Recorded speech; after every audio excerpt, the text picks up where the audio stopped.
سامارو شہر میں تجاوزات کے خلاف operation assistant commissioner Abdul Hamid Mughal کی سربراہی میں تعلقہ انتظامیہ نے پولیس کی بھاری نفری کے ہمراہ رسمی کارروائیاں کرتے ہوئے غریب خانقاہ فروشوں اور دکانداروں کے چھپرے وغیرہ ہٹا دیے گئے، جبکہ بااثر ومن پسند کو کھلی چھوٹ دیتے ہوئے دکانوں کے باہر پر موجود سامان و چھپروں کو ہاتھ تک نہ لگایا۔ اسی دوران سینئر صحافی علی محمد شیدی کی جانب سے نشاندہی و سوال کرنے پر اسسٹنٹ کمشنر عبدالحمید مغل برہم ہو کر قریب موجود پولیس اہلکار کو طلب کر کے صحافی کو حوالات کے اندر بند کرنے کی دھمکی دی۔ بعضاں غریب خوانچہ فروشوں، شہریوں اور صحافیوں نے یک طرفہ آپریشن اور صحافی کو دھمکی کے خلاف احتجاج کرتے ہوئے مطالبہ کیا کہ رسمی اور یک طرفہ آپریشن بند کیا جائے اور معزز جج صاحب کی زیر نگرانی قانونی تقاضوں کے مطابق تجاوزات کے خلاف بھرپور آپریشن کیا جائے۔ دوسری جانب اسسٹنٹ کمشنر تجاوزات کے خلاف آپریشن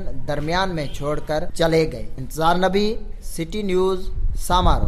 ہم لاتے ہیں ٹاپ نیوز، آپ کے فیورٹ ٹاک شوز اور انلمیٹڈ انٹرٹینمنٹ صرف یوٹیوب پر۔ اگر آپ نے ابھی تک ہمارا چینل سبسکرائب نہیں کیا تو ابھی سبسکرائب کریں اور بیل آئیکن کو کلک کر کے ہماری لیٹسٹ ویڈیوز کے بارے میں اپڈیٹ جانیں۔